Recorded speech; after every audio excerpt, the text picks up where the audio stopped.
If prime contract change orders define your relationship upstream with the owner, then subcontractor change orders, SCOs, define your relationship downstream with subs and vendors. And this is where things get tricky because not every change order from a sub is straightforward. Subcontractor change orders, while prime contract change orders are in scope or out of scope, sometimes it kind of depends with subcontractor change orders. These 4 examples are just 4 different scenarios that may happen on site. Let's dive a little bit deeper in these scenarios. The blue boxes are what we went over in the last module with the owner changes. The purple circles what is new to this workflow. A subcontractor submits a change order request for the work they think is additional. The general contractor, you review and determine that it was always part of the subcontractor scope. You reject the change because approving it would mean that you're double paying for something that you already included. The second scenario, a sub submits a change order request for extra work. You review it and realize it was missed during the estimate or buyout. So then you approve the subcontractor change order. But because this is an in-scope change for you, you eat the cost because this is not considered an out-of-scope change for the owner. Owner change requests. The owner requests something new, like an added floor, drain, upgraded finishes, or a design revision. The general contractor requests pricing from the sub, then submits it to the prime contract change order to be approved by the owner. Once approved, the work gets done or the work does not get done.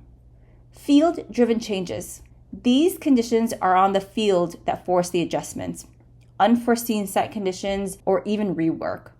The sub will submit the change order request. The general contractor, you will approve and review it. You will determine this is an out-of-scope change. You gather all of the other known costs associated with the change, compile it into a potential change order, and move it up for approval or rejection. Subcontractor change orders are one of the hardest parts in cost control because they sit at the crossroads of risk transfer. If it's truly an in-scope change for a subcontractor, push back. If it's your miss, then you're going to cover it. But if it's an out-of-scope change and it's new scope, document it, align it, and pass it through for an owner change. If you don't track each scenario carefully, costs slip through the cracks and they almost always come out of your margin, your profit, your contingency. So how to stay control? Require written change order requests. Always demand for detailed labor, material, and equipment backup. Tie every out-of-scope subcontractor change order to an owner-facing change order. Track them in one change log with the status of pending, submitted, approval, or denied. Never submit upstream until downstream pricing is vetted. And know your contract. Clear subcontract language makes it easier to push back on misses. In the Excel sheet for this module, you'll see some of these scenarios. In the master cost control sheet, I've now added on. We went through owner changes and what I like to call, and what will be called as money in. All the owner changes, because they increase the budget, will be all of the money that you are allowed to spend on the project. We have the contracted amount, which was from the buyout, and these are new columns, V and W, subcontractor change orders. In the change log, I've added on into not only just the owner changes, but also tracking the subcontractor change orders. I have 2 approved out-of-scope changes that I have billed the client $69,000. That is reflected here in the owner changes. I've also tied the subcontractor change orders in the change log to the master cost control sheet, here and here. So I can see that the owner changes that I've requested has a subcontractor tie-in. These two numbers reflect my approved out-of-scope changes.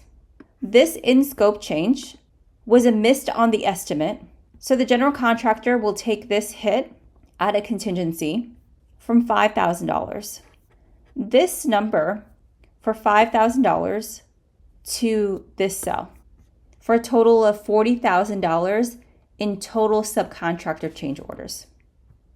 As a result, the new contracted value will be $430,000. Notice here is that now the contracted value is over the amount of the budget. Because with the note saying that it will be coming out of contingency, I'm going to be reflecting it inside the budget changes. I'm adding $5,000 in budget changes and taking this out of contingency. I can see that I've now have a remaining contingency amount of $94,000. I've spent $5,000. This change order is still in pending status. Work has not been done yet. Because work has not been done yet, I'm leaving that as is. This change order has been rejected. No work needs to be done there. Let's talk about this out of scope change.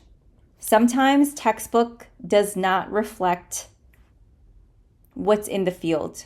And these are one of those gray situations that's not textbook friendly. A field change order was requested, coordination from the city utility work. Work has started because it will delay the schedule, but has been verbally approved by the owner per the email. So although the change order has not gone through officially yet, I'm putting this in pending status. It's been aging for 60 days. I will be and have documentation to pull through the owner change order for $23,000. However, I did ask the stub due to scheduling. I reflected this here on the $20,000. And the reason being, this change order for the sub went through, I will be paying for this cost, and that means that I'm paying at risk. Right now, I am pulling this as over budget on this line item. There are many ways to be able to, the more important thing is that you're tracking and you know where these numbers are coming from. As you review the Excel sheet yourself, ask yourself, how are your subcontractor change order requests tied to your owner-facing change orders? What happens in your projects when subs submit changes that don't always align with the contract? And are there columns that you would add, remove, or track differently on your own projects? Subcontractor change orders aren't just paperwork. It's where risks shift between the owner, the general contractor, and the subs. Managing them well and documenting them carefully is how you protect both your money in and your money out, overall affecting your bottom line.